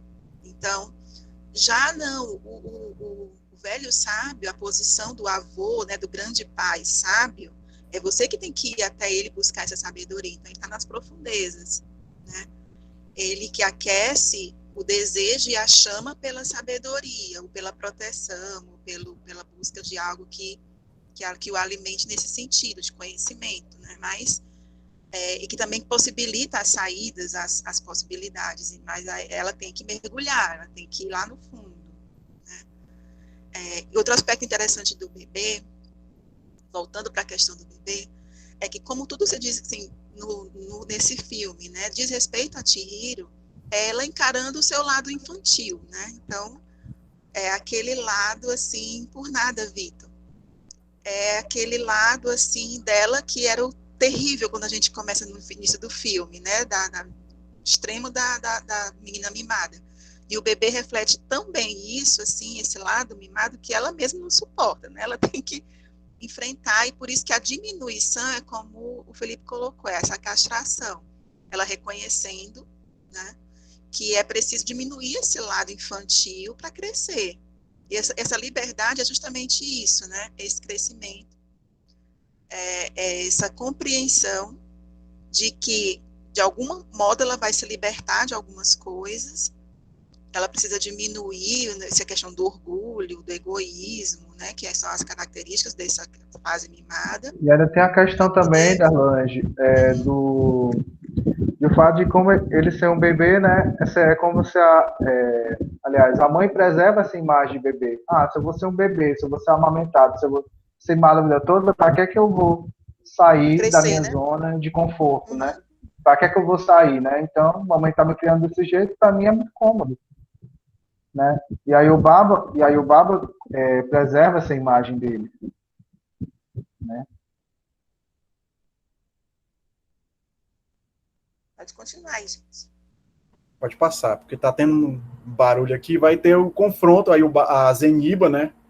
Um outro aspecto da grande mãe, já uma mãe benevolente, mas na visão da Chihiro, né? Porque, na verdade, ela causa tanto medo, né? Todos os personagens alertam justamente para esse perigo que a Zeniba, enfim, mas ela não, nenhum momento, assim, para Chihiro, ela é oferecido a ela essa questão do medo, ela já está começando a superar esse questionamento que ela tem com relação à grande mãe, enfim, e vai acontecer justamente o confronto, uma questão do confronto, enfim, que vai do Hako vai cortar a figura da Zeniba ao meio, né, e a Chihiro cai dentro de um fosso, com o Hako, né? Então, pode passar. Calma aí, só um detalhe, não sei se vocês estão vendo nessa cena. Se vocês olharem bem para a imagem da Zeniba, vocês olham que ela está meio transparente. Né? Uma coisa interessante de se notar, porque é como se ela ainda tivesse por ser reconhecida ainda, né? Aí o Baba tá mais, quando aparece, é mais nítida que ela, mas a Zeniba não. Né? Porque é como se ela ainda, nesse primeiro contato, ela não precisasse ser reconhecida pela própria Chihiro. Achei bem interessante isso. Ela mesma estranha isso, né? Quando aparece o bebê, ela diz, você não consegue me diferenciar da sua própria mãe, né? Exatamente. E aí que pronto, aí a Chihiro vai fazer aquela viagem, né? Ela defende o Hako. Primeiro, a transformação, enfim. Isso mostra também que a Zeniba, ela não está no seu reino dominante, né? Ela é o oposto, né, da Yubaba. Então, essa oposição também a limita de certa forma. Ela tem poderes, né? mas ela não é tão invasiva quanto a irmã, né? Justamente por ser o oposto. Então, ela tem apresenta essas limitações quando vai ao mundo da irmã, né? Então, realmente, tem que ser uma presença percebida aos poucos, né? Não pode ser assim, porque não seria a Zeniba se fosse, né? Seria a Marina. Sim, porque assim, eu sei que é meio óbvio, né? Mas só para. Porque eu acho que é um ponto que deve ser salientado, que é justamente, elas são gêmeas, né? Elas são duas faces de uma mesma moeda, elas partem do mesmo princípio, elas vieram do mesmo lugar, né? Mas elas são opostas, né? Você vê esse caráter paradoxal que o arquétipo da grande mãe tem, e complementar que o arquétipo, todos os arquétipos têm, mas aqui, nesse caso, é o arquétipo da grande mãe, né? É meio óbvio, assim, mas é só porque eu achei... Sim. Que, né, esse negócio de elas serem gêmeas, né, e elas usarem também as mesmas roupas, a mesma maquiagem, os mesmos anéis, até o mesmo canto de cada anel. Então, exatamente a mesma figura, Dificulta né? até pra Gêmeas gente, né, idênticas, identificar. né? Exatamente. E que também toda a mitologia sempre está em conflito. Saga e o Cana estão aí para provar. Né? Sempre tem o conflito dos gêmeos. Exato. É a história dos gêmeos, né? É que a Chihiro tem a primeira essa rememoração dela, né? Que ela, quando ela tá caindo, ela tá defendendo o Haku, e ela tem esse insight. Ela tem esse insight de que ela tá dentro da água, enfim, ela começa a se lembrar, né? Aí que ela vai levar o Haku pro Kamaji para saber por que o Haku tá nesse aspecto tão... E ela se questiona justamente com isso. Ela pergunta para Lin, me diz uma coisa, você sabe me dizer se tem dois Haku, né?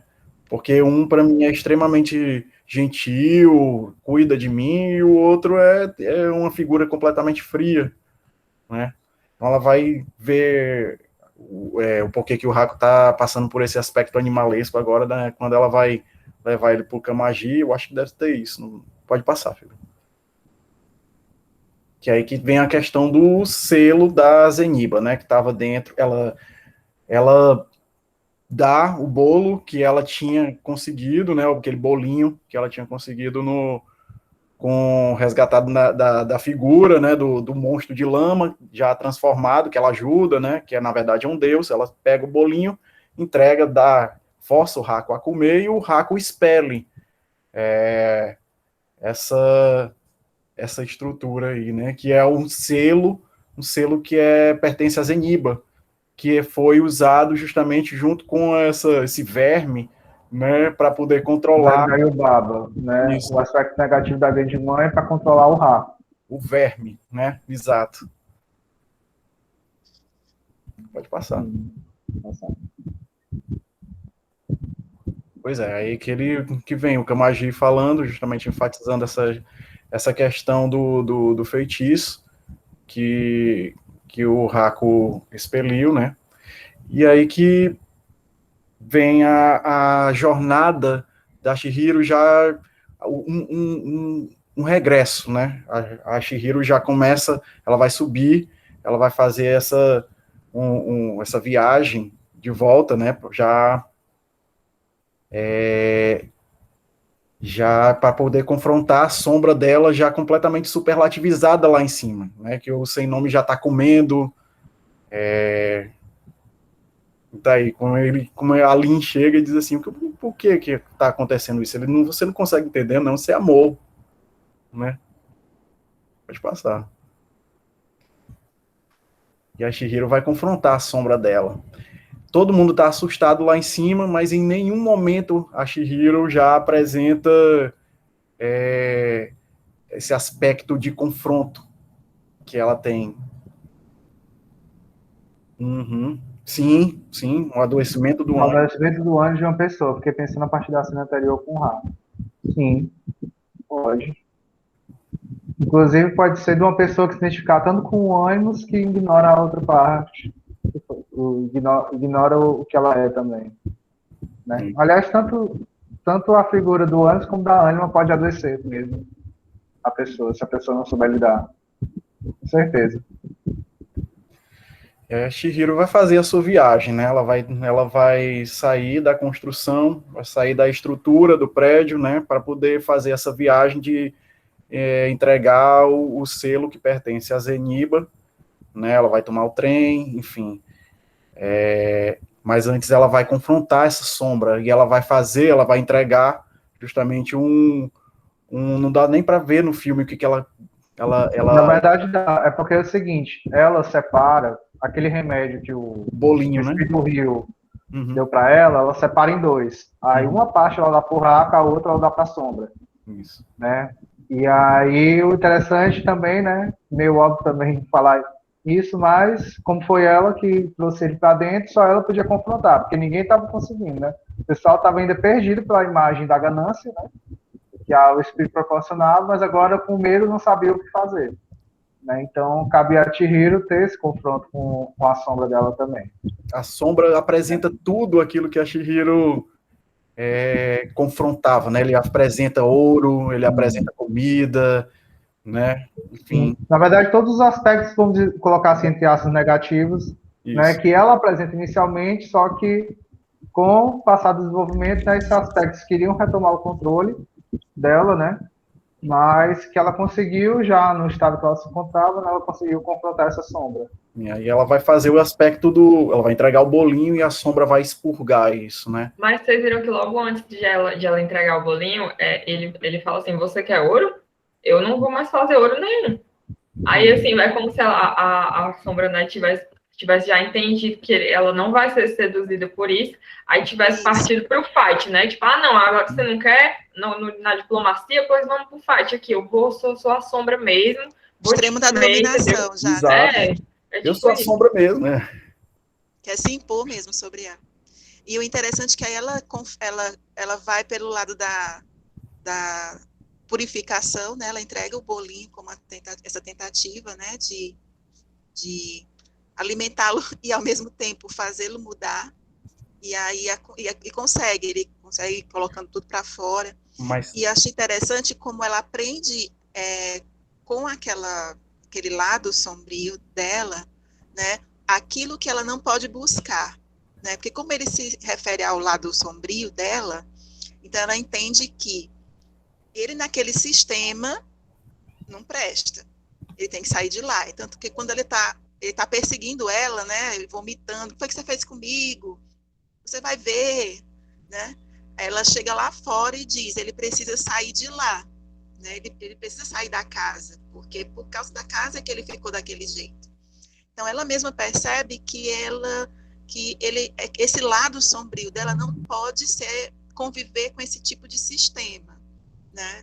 Que tende a levar a pessoa a ser gananciosa, faminta, né? E na verdade, as pessoas. Podemos falar também de uma assimilação dessa sombra, né? Por completo, Sim. né? Assimilação e integração Quando dessa ela sombra. entende isso, já é a parte da assimilação. Vocês perceberam a integração, a tarefa dela, o questionamento, quando ela começa, ela tranquilamente, as pessoas completamente tranquilas, ela diz assim, quem é você? Onde é que você mora? Ela começa a confrontar, ela começa a jogar isso para a sombra. Quem é você? Onde é que você mora? Onde é que você quer fazer? E a sombra começa a ficar confusa, e ele se retrai, ele diz, eu estou muito sozinho, eu sou uma pessoa, eu sou muito sozinho. Ele chega nessa parte, ele entra, essa parte, essa máscara, né, ele põe para dentro e ele diz assim, eu sou muito só. Então a Chihiro, tranquilamente, ela já confronta essa sombra, esses medos dela, ela já confronta isso daí. E aí que a sombra vai começar a expurgar, vai começar a expelir, vai diminuir e voltar àquela figura que desde o início, desde quando ela entra em contato, a figura completamente que não apresenta mais, ela já incorpora isso. Ela torna um amigo dela, né? Agora a sombra sem rosto, vira justamente uma figura completamente inofensiva. Então ela vai fazer essa viagem através do oceano, ela vai ver essas figuras, né? Essas almas, enfim. Vira os companheiros de viagem, né? O Pua dela já completamente... são figuras que já são dominadas agora, são figuras que agora já são incorporadas, já são integradas, né?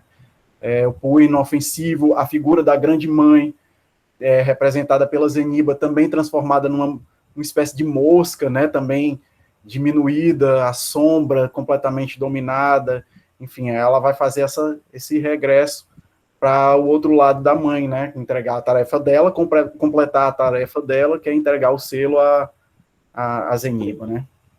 E naturalmente apaziguando os conflitos, né? Os conflitos já vão sendo apaziguados. E eu acho que também dá para você entender a casa, né? Quando ela deixa ele entrar, a casa ela tá o tempo todo iluminada, é como se fosse mesmo a consciência, a representação da consciência. E aí ela deixa ele entrar e é como se ele eclodisse violentamente dentro da consciência, comendo tudo ali, e aí ela fala, ele só tá assim por causa da casa, porque ele tá ali dentro, justamente porque ali não é o lugar dele, ele não é para estar dentro da consciência invadindo daquele jeito, aquele não é o lugar dele. Uhum. Isso.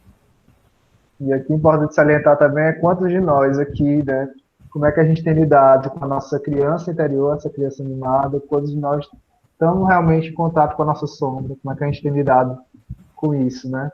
Fica aí a pergunta que fica no ar para vocês aí. Sentir a verdade. É isso, passar aqui. Sim. Tá aí, ela vê essas figuras. Eu me lembro muito, quem assistiu Soul, lembra muito aquelas figuras que fica Soul da Pixar. Não sei quem mais assistiu, assim, se lembra as figuras que ficam vagando, né? Figura sombra, né? Figuras. Na verdade, lembra tem um nomezinho para elas. Todo mundo ali é Zé o nome. Pelo menos em português é Zé. Não sei como é que é no Zé, né? original, mas são os Zés que são o pessoal que fica indicando para onde é que as almas têm que seguir, né? Para poder se vão reencarnar numa vida nova. Isso. Né? A Chihiro vai fazer aquele caminho, uma referência à lanterna da Pixar, né? Né? A ligação do Hayao Miyazaki com os estúdios Disney, né? Porque tanto que a lanterninha, ela fica completamente, quando ela se movimenta, ela lembra aquela lanterna da Pixar no início de cada desenho da Pixar. E o Miyazaki ainda foi inteligente, porque a lanterna da Pixar, ela não tem um mecanismo que diga por que ela está se movimentando, ó. Mas se você olhar na do Miyazaki, ó, tem uma mãozinha que diz por que ela pula. Né? Bem interessante. E a Chihiro já não tem mais o medo, né, da escuridão. Ela, quando ela desce do trem, ela já vai caminhando. Isso é completamente diferente da figura que apresenta a escuridão para ela no início, né, o ânimos que fala para ela, você não pode ficar aqui no escurecer, né? Ela já enfrenta a escuridão e ela vai ser recebida pela iluminação, né? Lembra um certo pensador que diz que para poder se iluminar, não consegue ver ninguém imaginando figura de luz, né? Mas enfrentando a sua escuridão, né? Enfim. E ela vai entrar na casa da Zeniba. Ela apresenta o selinho, ela pergunta, você sabe o que é isso? Ela nem chega, né? Ela só sabe que ele é valioso. Né? Só sabe que ela fala exatamente. Isso. E que ela queria devolver de qualquer forma para ela. Né? O selo mesmo para ela não representava valor algum. Né? Tanto é que depois, quando ela vai contar como é que ela achou o selo, né? A Zeniba começa a rir. A Zeniba começa a rir diante da atitude que ela tomou. Porque ela disse, não, aquele bicho lá da Yubaba, eu pisei em cima e pronto, acabei com ele. Uhum. Né? Acabou com ele, ó, kkkk. Né? Acabou com ele. Né? E aí que ela fala, depois, né, que tanto o bebezão, o Bo como o Lakai da Yubaba, né, podem voltar à forma como quiserem. Né? Já que não era, por exemplo, aí, nesse domínio da Zeniba, não é próprio da Zeniba castigar como a Yubaba faz, né? Mas fazer com que tanto o Bo como o Lakai da Yubaba, né, se reconhecesse, né? Que aquilo não foi simplesmente um castigo, mas uma tarefa. Uhum. Né, que eles precisavam passar. Eu acho interessante, eu não sei se tem num outro slide, eu não sei se a gente colocou isso, mas a Zeniba tem um diálogo, eles vão jantar, a Neva vai acontecer isso. Sim, a do jantar. Exato, esse diálogo é muito interessante, que ela diz que Eu acredito que eu conheço o Raco há muito tempo, eu encontrei com ele há muito tempo atrás, e a Zeniba diz, tudo que acontece dentro de você, permanece dentro de você, mesmo que você não se lembre. Sim. Nada que acontece é esquecido para sempre, Nada mesmo que a gente não exato. consiga lembrar. O que eu acho interessante Exatamente. nisso é o que acontece com os nossos processos psicológicos, né? A gente vive conduzido por não lembranças, tá? Estão atuando na gente tem quase que sempre, né? E às vezes a gente precisa resgatar um pouco dessas lembranças, ou pelo menos entender o que aconteceu, para que a gente possa entender os processos dos acontecimentos, né, das decisões que a gente tomou, das mudanças que a gente precisa enfrentar. Né? E é o que acontecia com ela e o Raco, a transformação, tanto dela quanto o Raco também se relembrar de quem ele era, precisava passar por todo um processo, né? E eles precisavam passar juntos, né? Para que houvesse essa lembrança. Vejo muito como esse desenvolvimento desse olhar mais ampliado mesmo, né? Porque mesmo durante as nossas falhas, né, é importante que a gente saiba, primeiramente, claro, reconhecer, né, mas ver o que é que eu poderia ter feito, ver o que é que eu posso fazer diferente para que aquilo não aconteça de novo. Porque o passado não tem como voltar atrás. Não tem como se voltar atrás. Mas no futuro a gente sempre pode começar. Aí vocês começam a perceber o aspecto da Chihiro já completamente já dominado dentro dos seus sentidos, as suas estruturas mentais, que a casa da Zeniba, apesar da Zeniba ser uma feiticeira tão poderosa, pelo menos conhecida, assim, é uma casa completamente aconchegante. Pode faltar um slide anterior, Felipe, por favor? Ela se senta à mesa, ela come, tem chá, enfim. E próximo slide, por favor. E você vai ver que próximo slide, Felipe. E você vai ver um aspecto que... Não, o anterior. O anterior, isso. Atrás da Chihiro, você vê uma máquina de tecer. A Zeniba, ela trabalha com tecer, né? Ela é uma tecelã. E ela vai pedir para os aspectos já dominados da Chihiro, né? O puer, e o aspecto da grande mãe já completamente dominado, para poder tecer para ela, talvez esse último psicopompo dela, na minha visão, que foi a liguinha. Ela manda tecer uma liguinha. A liga do cabelo. A liga do cabelo que ela ganha, que é exato. Roxa, se não me engano. Outra coisa interessante também é que ela já chega na casa da Zeniba com uma identificação muito forte dessa mãe, grande mãe, que é chamando ela de vó, né? A vovó. Mas ela vai, mais na frente a gente já vai integrar tudo isso daí. Pode passar. Não, mas é porque ela faz primeiro isso com a Zeniba, né? Depois, mas mesmo apresentando a mesma imagem da Yubaba, ela não tem essa dificuldade de fazer isso com a Zeniba. Isso. Ela já integrou completamente, né? Ela já superou, já concluiu as tarefas dela. Então ela vai justamente nisso. E ela vai fazer Marina, o caminho de volta agora. Exato, Marina.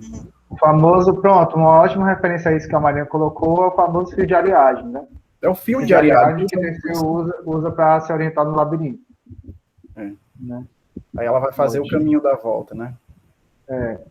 E aí a sombra acaba ficando com a grande mãe, né? Porque a Zeniba precisa de um assistente, né? Apesar que ela mora sozinha, né? Mas acha que, como essa sombra já está integrada, né? Não seria tão diferente, né? Tão estranho ela fazer companhia, né? Com essa figura da Zeniba, né?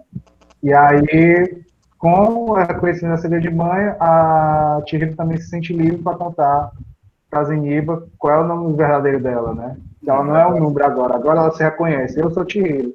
Eu não sou Sen mais. Meu nome é Chihiro. Né? Tanto é que a Zeniba fala depois. Chihiro é um nome muito lindo.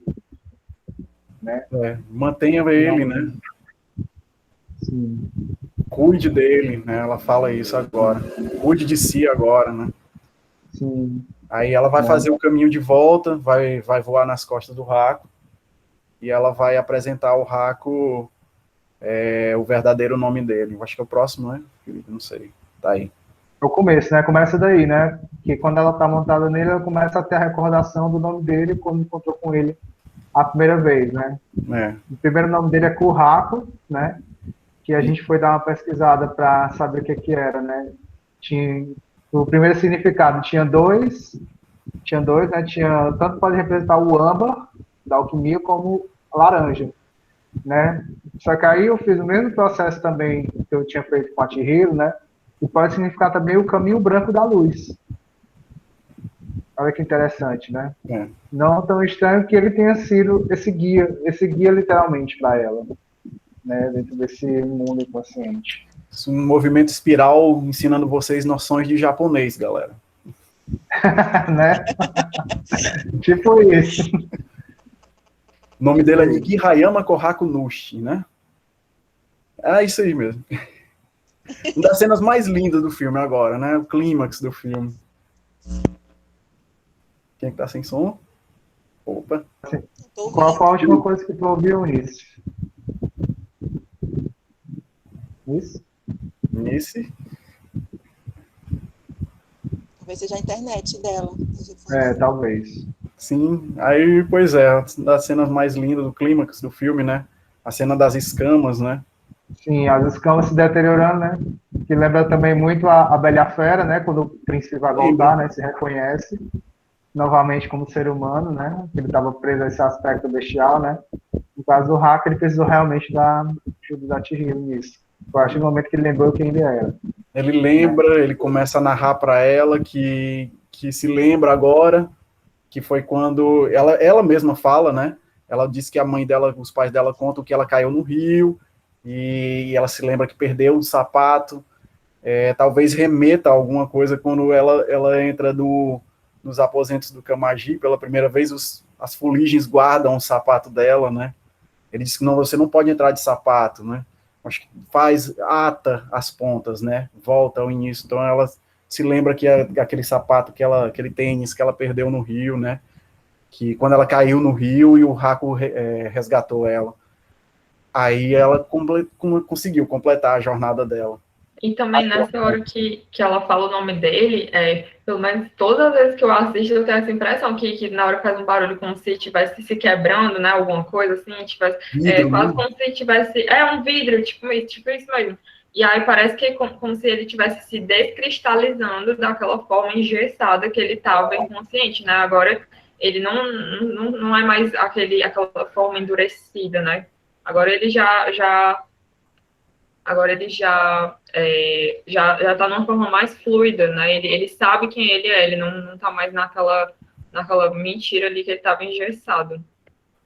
Exato. Além de reconhecimento anímico aí também. Na verdade, é um ser fluido, né? E estava preso, correntado pelo encanto da Yubaba. A Chihiro agora faz o seu caminho de regresso para poder enfrentar a sua última tarefa, o último trabalho de Hércules, né? Que é reconhecer os pais agora. Essa cena aqui é muito boa. Essa aqui é muito boa, né? Que é quando o Bo volta à forma original, né?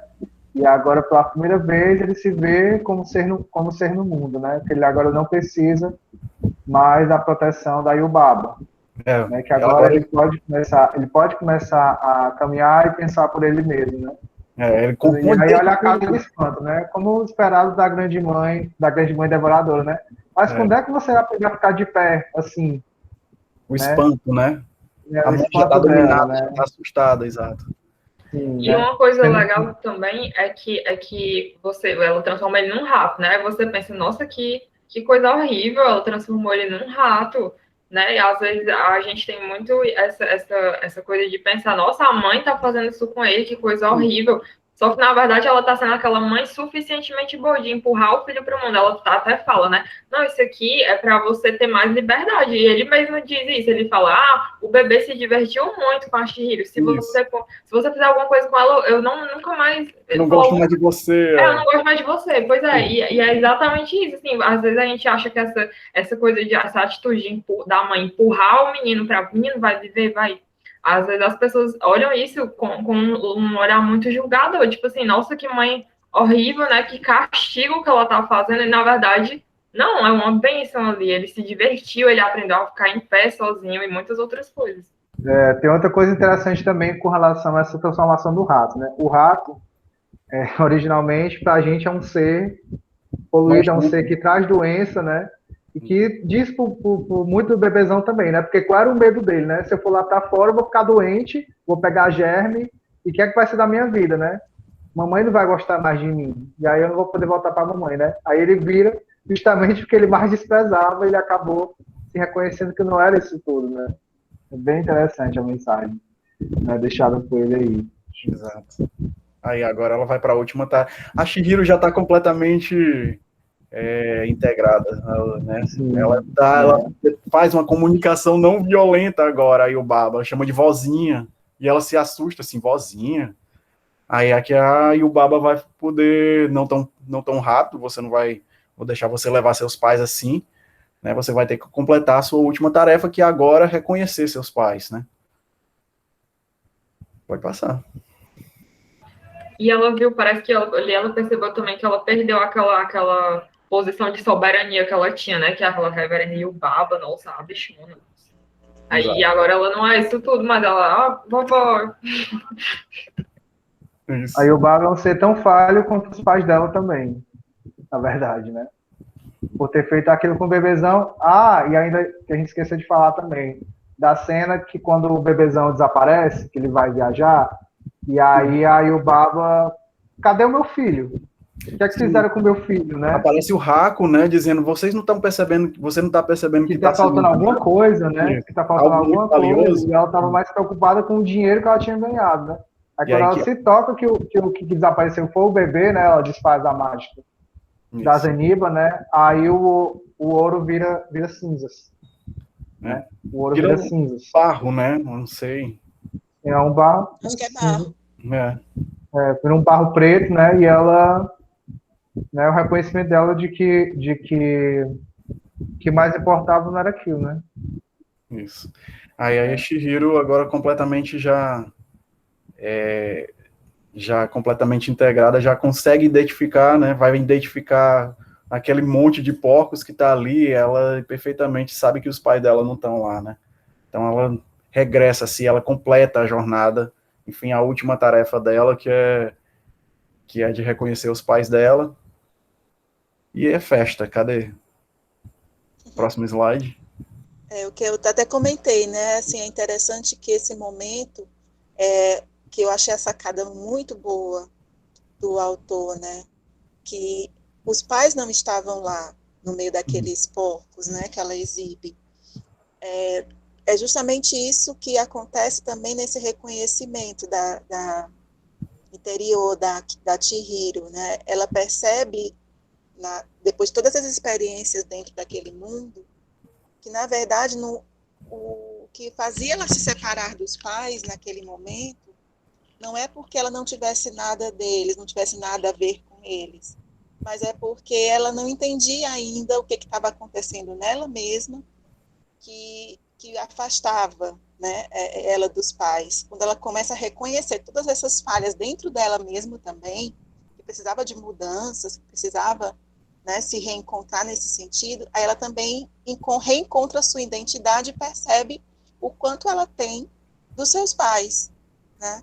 E é isso o que é o reencontro com as figuras paternas de modo consciente, né, que vai integrar um amadurecimento ao adolescente, que vai diminuir também um pouco essa questão do conflito com as figuras paternas e maternas.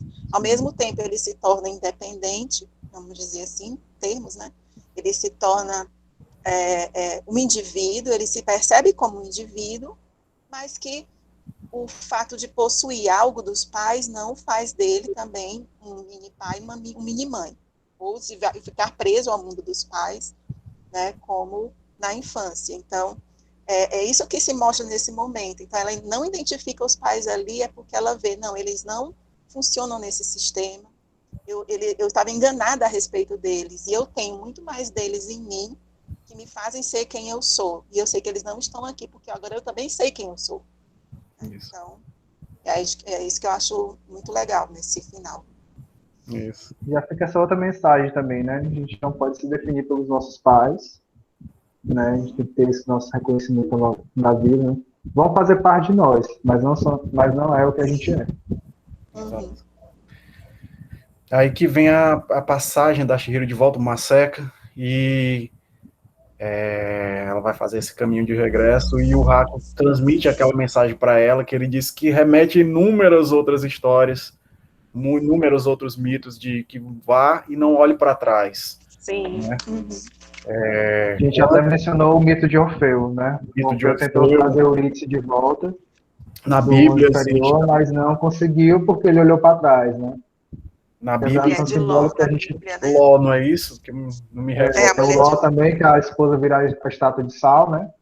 A família E inteira não deveria olhar para trás, né? E ela foi a única que olhou. foi a única que virou uma estátua de sal, sim. Exato. Né? Sim, Mônica. Tem uma frase, tem uma colocação da Mônica. Lembro de uma frase do meu filho mais velho dizer que na fase da adolescência e descobrir que nós pais éramos pessoas. Mas é justamente isso. Na adolescência que nós, seres humanos, percebemos que papai e mamãe não são perfeitos e erram que nem a gente. Né? O começo dessa diferenciação mesmo. Né?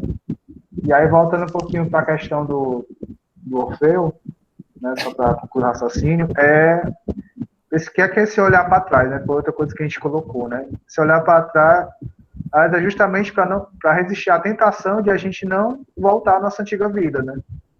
Muitas vezes a gente, mesmo no nosso amadurecimento, a gente quer um pouco daquela vida, a gente tem dificuldade de aceitar a nossa nova vida ali, mesmo com o amadurecimento, né? E isso vai ser colocado mais adiante pela Chihiro, quando ela ainda se tenta a olhar para trás. Ela hesita, né? Ela hesita, assim. Exato. Ela reencontra os pais e tá aí que o Haku transmite para ela que volte pelo túnel, saia pelo túnel e não olhe mais para trás. Volte pelo túnel de onde você saiu, na verdade. Isso. E os pais, ela confronta os pais estão esperando por ela lá no final do túnel, e ela tem uma atitude de confrontação, um confronto com o pai, né? O pai aparece para ela assim, vamos rápido aqui, né? A van já está do lado de fora, não sei o quê, a mãe trata ela, né, de uma forma mais ríspida, ela para, então ela tem essa tarefa de se confrontar agora com a realidade, né, depois que ela ultrapassa as tarefas dela, depois que se conclui, enfim, você vê que ela está com a liguinha, né, a liguinha da Zeniba, na verdade, né? A liguinha da Zeniba. Aí, o que é a liguinha, né? Para mim, me remete à figura do Ouroboros, né? Que se concluiu a tarefa, né? Se iniciou, voltou. Fechamento do ciclo. O Clamo fechou o ciclo, né?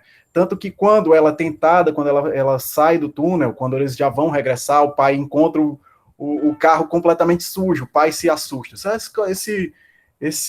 O carro tá sujo, isso daqui foi algum vândalo que fez isso, a mãe começa a dizer, o carro tá completamente sujo, e ela fica tentada a olhar para trás, né? Ela se tenta, a liguinha dá um brilho, quer dizer que, tipo assim, remetendo ao aspecto das tarefas que já foram concluídas, né?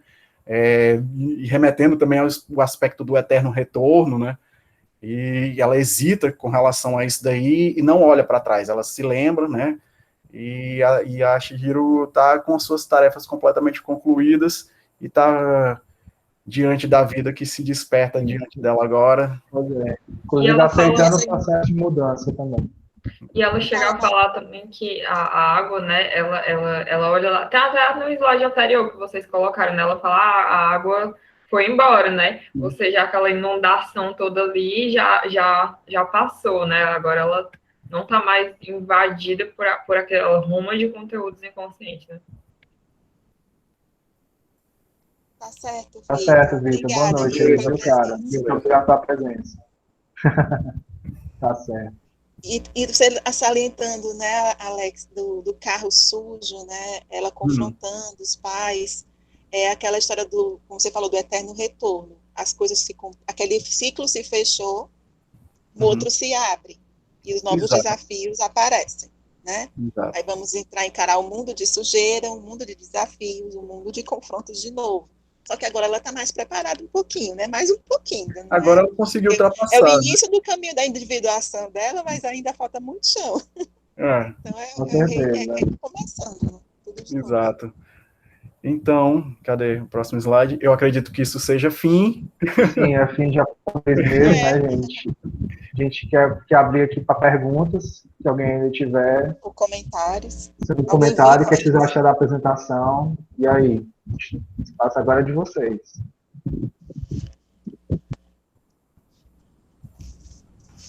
Vocês querem que eu encerre logo a gravação para vocês ficarem mais à vontade? Pero completamente são agora. Pero, diga lá, meu amigo. Gente, foi ótima a apresentação de vocês. Eu adoro esse filme também. Nossa senhora, já assisti inúmeras vezes. E também em épocas específicas da minha vida. E cada vez que eu assisti, ele ressignificava algo mais, né? Algo mais acendia na minha cabeça. É muito bom essa característica desse diretor, né? Eu já vi uma análise desse filme e eu já, tipo, nessa análise é aquela coisa bem assim, freestyle mesmo. Aí falava que essa descendência dela, que ela caía no rio, era representado como a morte dela, né? A Chihiro, ela caía no rio e ela meio que passava por uma possível morte, e o rio, que é como é o nome do dragão? Da figura? Como? Do Haku. Ele meio que aparecia nessa figura arquetípica como lembrete de corrente, né? De fluidez e de, não, vou te guiar a um caminho para você conseguir destrinchar essas emaranhadas na sua cabeça, no seu inconsciente, e a partir disso você pode fazer uma passagem mais coerente. Porque se você cair dessa maneira como você está caindo aqui, embora dessa maneira que você está querendo ir embora, que foi essa descendência ao rio, né? Tipo, você não vai conseguir uma autorrealização. Aí remete também a uma cultura mais oriental sobre os espíritos perdidos, né? Que quando um espírito morre, ele não é completo, assim, ele morre meio que deixando pendências no mundo real, né? Ou então no mundo psíquico, nesse sentido. Ele fica vagando pela terra, que seria mais ou menos essa representação da casa de banho, né? Vários espíritos ali que vão e voltam, que tentam se banhar para se purificar e ascender ou não, né? E a Chihiro vai para esse lugar depois que ela cai no rio. Ela vai para a casa de banho, mas ela tem toda aquela característica do guia do rio, que é o ânimo, né? O ânimos fazendo essa condução dela. E ele fala todas as características, tipo, prenda a respiração, porque, tipo assim, não é só hora de ir agora, entendeu? Por isso que você não vai só atravessar a ponte e entrar na casa de banho. Prenda, entra nessa casa de banho e vamos fazer aqui o que tem que ser feito. Aí ela passa por toda essa jornada, né, que é o filme, a viagem de Chihiro, e no final que ela consegue concluir que ela integra, volta o aspecto do Haku, né, como sendo tanto dragão que serpenteia, como um rio que é fluido, né, e o canto que ela caiu, que é o rio mesmo, né, a água em si, que cura, né, que leva e que nunca é o mesmo quando você cai nele uma vez. Aí tem quando vocês estavam falando análise, foi perfeito, gente, sério, vocês garantiram muito, mas eu estava toda hora pensando nessa outra análise que eu tinha visto, e também que se encaixa, se a gente fazer esse paralelo, né, faz sentido, de que é meio que ela entra... Pode falar, Derlange. Não, porque até todo esse retorno ao inconsciente, gente, é uma tipificação da morte, né? Exato. Então, não deixa de ter essa ligação. Sim. Perfeito. Na verdade, é como o simbolismo da fênix. Para a gente amadurecer, a gente tem que morrer. Né? É a calcinação alquímica, né? Por isso que é esse constante morte e renascimento, né? Sim. Com certeza. E é interessante essa noção de morte, que é uma coisa que a gente também leva muito para a psicoterapia, na prática. Quando a gente atende uma pessoa que está assim, sem sentido na vida, especialmente Sim. também nessa fase de adolescência, tá assim, se sentindo nada, sente um vazio, né? E quer morrer, né? Quer sumir, quer desaparecer. Porque a sensação é essa mesmo, é real, né?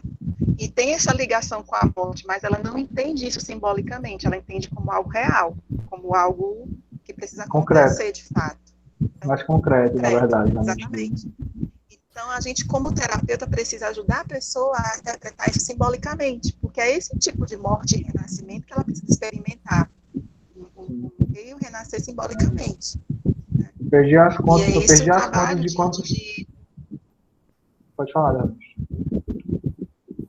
Não, assim, é esse trabalho que a gente precisa fazer diante de pessoas que estão nessa condição, né, de vazio existencial, de falta de sentido na vida, buscando a morte concreta como uma solução. E, na verdade, não é isso. Né? Não. Mas é sim encontrar um sentido, encontrar sua identidade, encontrar o porquê das coisas dentro de si mesma. Né? Essa viagem que a Chihiro faz, e é uma coisa que eu, lembrando o que eu falei, né, que até o Felipe adora esse filme, ele já comentou várias vezes, e ele sempre diz que a Chihiro, ela é um exemplo de desenvolvimento saudável, o mais saudável que ele já viu nos filmes e contos, né? Porque ele diz que tem os exemplos da Alice, o exemplo também da Wendy, né? do Peter Pan, mas a mais saudável de todas é a Chihiro. Ela passa por esse desenvolvimento da maneira mais saudável possível. Então, é nesse sentido também. A Chihiro, ela traz esses elementos para a gente, da Coraline também, né? Então, assim, de todos esses exemplos que a gente pode colocar, a Chihiro traz essa realidade, né? Essa possibilidade de se passar por um desenvolvimento de maneira saudável. E a gente percebe onde ela pode ter esses apoios, né? E como esse desenvolvimento pode ser trabalhado. Pois é. Tem um filme também espetacular que a gente tinha até tocado nesse aspecto com o Felipe, que a gente estava até pensando em algum dia trabalhar, que do conto da Princesa Kaguya. Perfeito também. Princesa Kaguya. Que é um outro filme do Estúdio Ghibli, só que não foi o Miyazaki que desenhou, né? Não foi ele que fez o design do filme, né? Então ele tem um design diferente, né? Apesar da relutância do Felipe com relação à arte do filme, né? Foi no começo. A primeira vez que eu assisti, eu não estranhei, eu não gostei. Por causa da arte, acho lindo. Pois é, porque eu sou detalhista mesmo, né? Então se eu me incomodo com alguma coisa, eu fico doidinho. Mas na segunda vez que eu assisti, né, porque eu tava, como o Alex colocou, a gente estava querendo fazer essa live, né, sobre esse filme, né, já me deu esse outro olhar, né, e a importância de a gente, né, falar sobre isso. E tem algumas coisas como o Chihiro, né, o que vai diferenciar é o final dessa jornada do sem spoiler, né? Sem spoiler, né. Mas isso, né? E o que eu ia comentar da gente naquela hora era só que eu perdi a noção de quantos pacientes chegam pra gente, né? Em busca dessa autonomia. Na verdade, nem sabe muitas vezes que querem essa autonomia, né? Porque o foco deles eu quero que você acabe com essa dor. Essa dor que eu tô sentindo, eu não sei o que é que eu vou fazer mais com ela, né? Mas, né? Que ao longo do processo a gente tem que dizer pra ele que essa dor não vai passar. Ela pode amenizar, sim, mas que alguma hora ela pode, sim, voltar em algum momento. Né? Mas é exatamente por isso que na terapia a gente procura, né, trabalhar com esse paciente, né, e se resgate da autonomia mesmo. O eterno retorno tá aí. Sim. Gabriel, tipo isso daí, né? Sofrimento faz parte, né? Sofrimento em excesso parte, né? É que é complicado. E também fazê-los reconhecer o mito de Sísifo, né? Sempre vai ter a pedra rolando para subir de novo. Uhum. É o Sísifo, né? Sísifo, diz o grego. Né? Alguém mais, gente? Alguma colocação? Alguma pergunta? E aí? Só parabéns aí, viu? Foi show mais uma vez. E, bom, é isso na realidade. Valeu, galera. Valeu também, Gabriel. Eu pensei que o Gabriel ia fazer algumas colocações aos aspectos alquímicos. Né? Não, estou cansado, mano. Tive um dia longo, hoje estou aqui cansado.